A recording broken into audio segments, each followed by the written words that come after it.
What's up, guys and gals? Time for the latest piece of One Piece, chapter 1153, entitled The Birth of Loki. Now, there's some really good parts to this chapter, but overall, I'm not going to lie, I am not behind this chapter. I would give it a strong 5 at best. Just hear me out here. So, we go through the cover story. It's nice to see that Kiku Anju is the daimyo of Ringo still, of the mafia. It's like, okay, cool, and they're in the the sun or the snow area and stuff like that. So Yamato is still continuing her recovery serial. That's really nice. So we get into the flashback proper, right?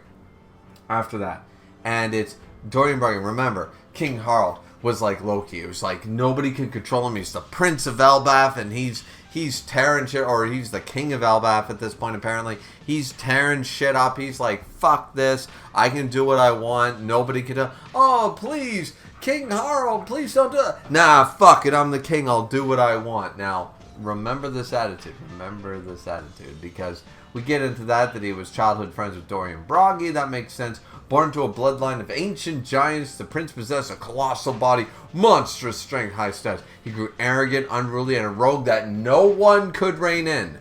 This is the first page of this chapter, okay? Arrogant, unruly rogue, ancient giant blood, no one could rein him in. Just, we focus in here, okay? I need your perfect attention on this detail, because fuck is it hypocritical as fuck what happens. Alright, so Harald is there, what a bore. Everything outside of Elbaf is pathetic and weak, blah blah blah, and he's flicking boogers and blowing up ships and shit, right?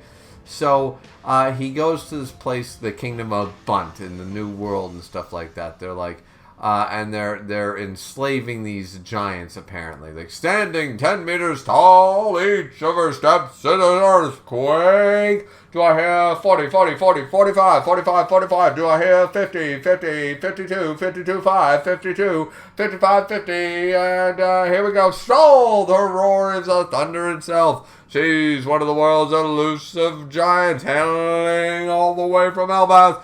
It's Take a Gander at Ida!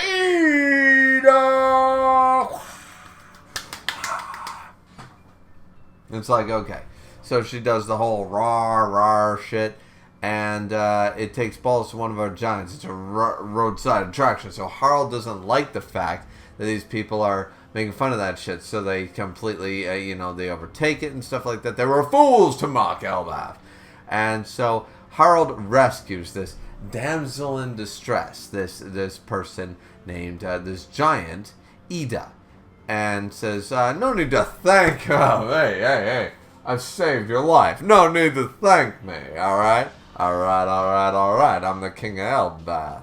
And then she smacks him, and everyone's like, what the fuck? And he's like, wait, what? And she's like, turn this ship around, you need to apologize, a lot of people got hurt. He's like, are you crazy? You want to go back to that puny kingdom and stuff? And then, so she knocks him, so she's a Nami-esque character, and Harald is more of a Luffy-esque character in this regard, and is getting his, you want me to rough you up, King Harald? They took me in and gave me work to find me at the brink of death. Thanks to their kindness, I was able to earn enough to eat and recover from my injuries. Little dolls, what the hell is that supposed to... So the fact of the matter is, she starts crying and pleading to Harald and saying, you just happen to be born big, your strength is a quirk of fate, don't think you're better than the humans, you're arrogant, you're racist, they don't say that, but basically you're racist. And just don't do that shit, right? You Elbaf savages. So, by the sounds of it, from what we're led to believe, these people, she put on a show, in a sense, because she had the horns and everything, but the horns are obviously detachable, so she's not an ancient giant, because she took the horns off. The horns don't appear outside of the cage. So this was a circus show that she agreed to help the people who saved her to make the whole community money. Now, we can argue the legitimacy of such a business. We can argue the problems in lieu of. But the fact of the matter is, this was not a captured giant. She was doing this act upon her own free will. So she had every right to be mad at Harold. However, when she started smacking down on him and stuff, it was like, okay, we're supposed to have this change of tune here. And Harold's supposed to have a more bleeding heart towards the humans. Okay. That's not the problem with the first page, by the way. That's not the problem. I can accept that. Alright, because this is a tale as old as time. It happens in One Piece many times. Happens in most manga. Happens in most stories in reality and fiction. Somebody goes through life with a certain mindset and something changes their worldview. An event, a key moment, a key memory like Inside Out, right? But the problem is that after this is done, he hooks up with her. And after his change of heart and stuff like that, once again, no problem with that. It happens all the time. Is it tropey? Yes, but it happened. This is where she goes along with him and ends up being a part, even dancing the Nika dance in a village, and taking Ida home with him to Elbaf eventually. Saying like, so she acknowledges that she was born in the South Blue, and everything, you know, like, oh, I ended up on one of these seas and stuff like that, and they talk about the Red Line a little bit, and said, oh, well, you went over the blood-soaked serpent, which they consider the Red Line. And said, well, I'm not as savage as you think. Well, maybe I judge you too harshly. It's like King Harold has changed. So they go back, and after apparently a few more years, 105 years from the main storyline right now, they show up and they said, well, I have traveled overseas, and I hope to extend the hand of recognition to all the neighbors and learn from all cultures. Our land will become more prosperous if we learn from the world and stuff. And Dorian, Broggy, and the others will never stop running wild and stuff like that. That's what they yell. Of course, they go on, and we know that Dorian Broggy, 5 years after this, never, or only 3 years, 102 years from this, because they were on the island for, if I have my timeline correctly, that was 100 years by the time the Straw Hats landed on Little Garden back then. They had been on the island for 100 years. So that means that it's been 2 years since then. So 105 years ago from the present story means only 3 years later, Dorian and Broggy were no longer a factor. So people laughed at him. But I'm sitting there like, well, wait a minute now. Harold was this is the start of it. This is the start. Harold's the one who's the king. He's the unruly, you can't tell me what to do, no one could rein him in. And I would accept that his wife, Ida, could rein him in. Sort of a Vegeta situation. I am the Prince of all Saiyans, and I will not... Vegeta, will you go to the store to get pears? Yes, dear. Just, can I blow up the moon first, Vegeta? Alright, fine. Kakarot, come with me. You know? Vegeta sort of level with Bulma shit. I would accept that. But that's not what's happening here. He's actually listening to his people. In a good way, quote unquote. But this is the start of the problem. Because this is the man who literally has more power than anybody else in this country. He's the giant, ancient blood, rules wherever he wants. This is 100 years ago where giant warrior pirates were the power. Not rocks.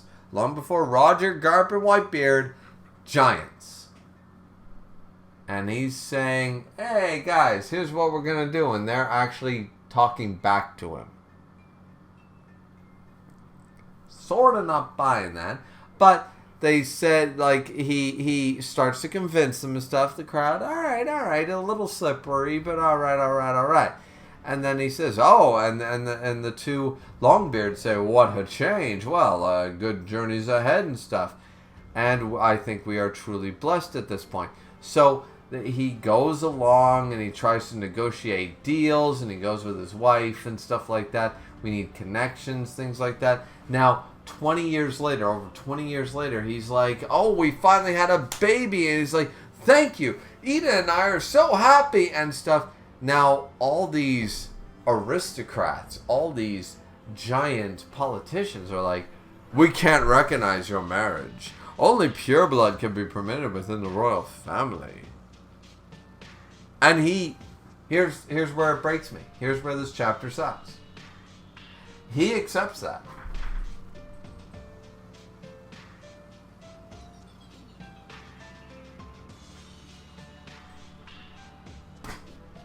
Well, I fucking don't. And I'm King fucking Harald, the strongest giant who no one could rein in or stop for 20 years when I was a child. Now that I'm an adult, 20 years later, you think you fuckers can tell me what the fuck to... You told me that my kid ain't fucking worth... Where's my hammer? Where's my goddamn Mjolnir? I'm about to break this goddamn tree down. Don't fucking test me, bitches. Like, there's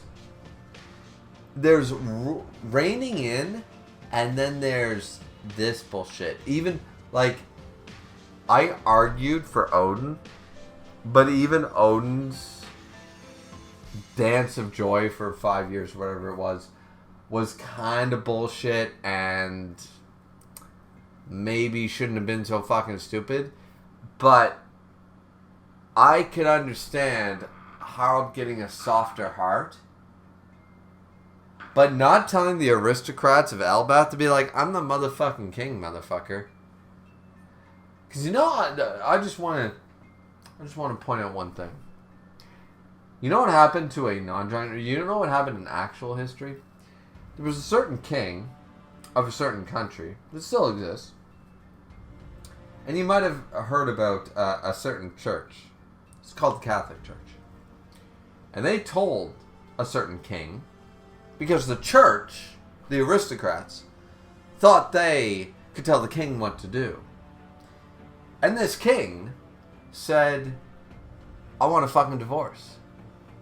And they were like, yeah, no, you can't do that. And he said, I'm the fucking king. Who the fuck are you to tell me? I own this country. What the fuck are you trying to tell me?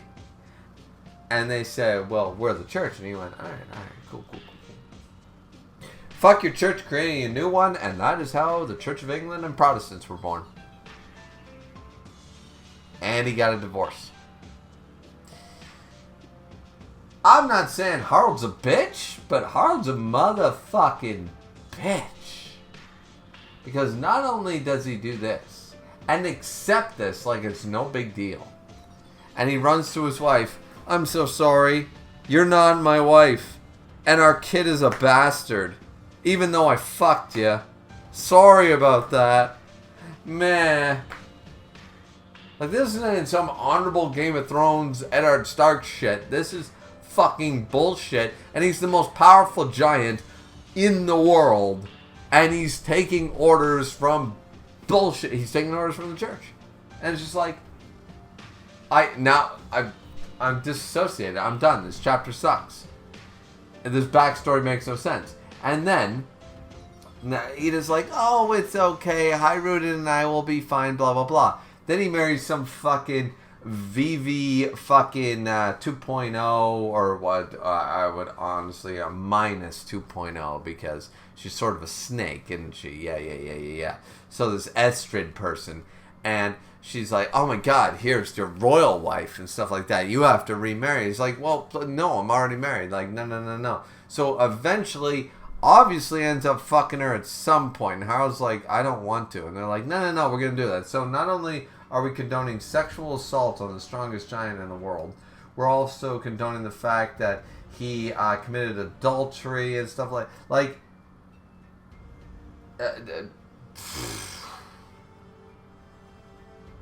I have so many problems with this later half of the chapter that I can't even get to the good part. Like, it's so like, I can't even get to the horse.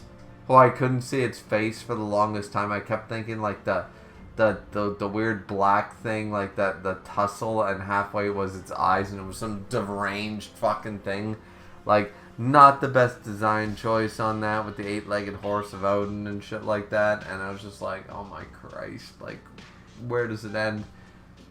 So this whole idea that Harald would have gone from literally, don't tell me what the fuck to do, I'll kill you, to 10 years later being, okay, I'll listen to dudes that can't tell me what to do. What? This dude burned down whole islands because he was bored. And now all of a sudden, he gets a little bit of humility and humanity, and all of a sudden, he listens to the fucking church. What the fuck? I'm not buying this. This is bullshit. I don't know if Oda's rushing or whatever. This is goddamn bullshit. Then he actually agrees to fuck this woman, which, once again, I would buy based on looks alone. But let's put a spade in a spade. If he still technically is like, alright, I have to marry this woman for legal reasons. Let's buy that for a minute. Which I don't buy, as I've painfully said. But if we buy that, even for a moment, now apparently he's okay with cheating on his wife. Because he put a baby in her.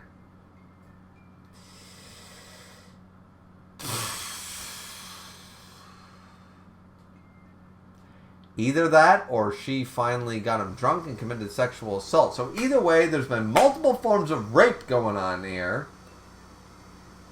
Or, am I allowed to say that? Fuck it, I don't get monetized, so what the fuck do I care?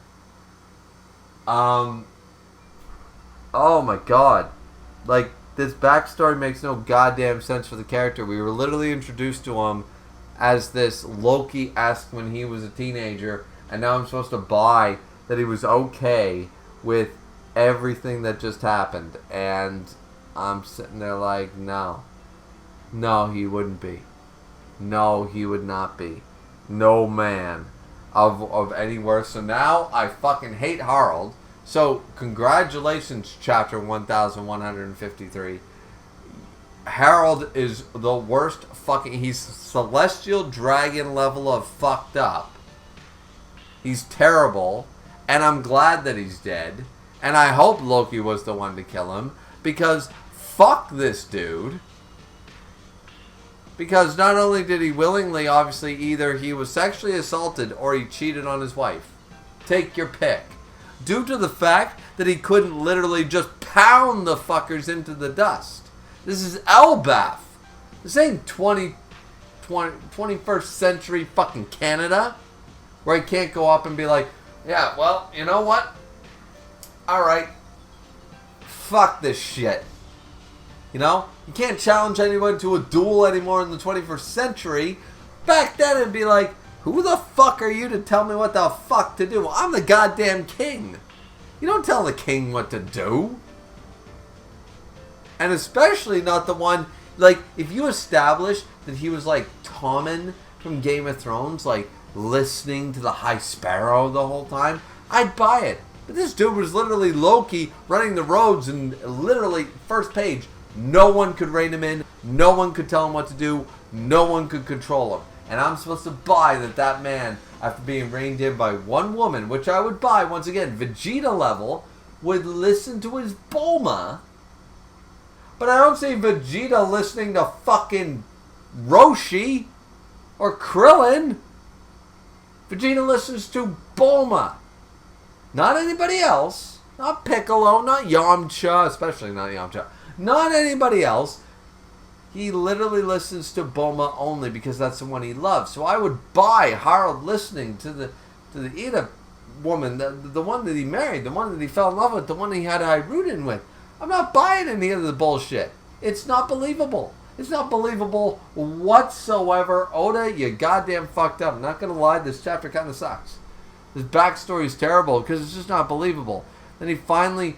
So, they go out to sea, they do all this bullshit. I don't even care anymore. Loki's born with some fucking, like, cat eyes or something like that. So she's absolutely horrified by it. Throws Loki into the underworld because she's a horrible fucking person. Go figure.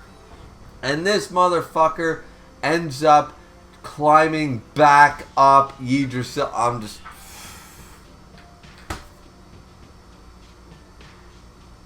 You know...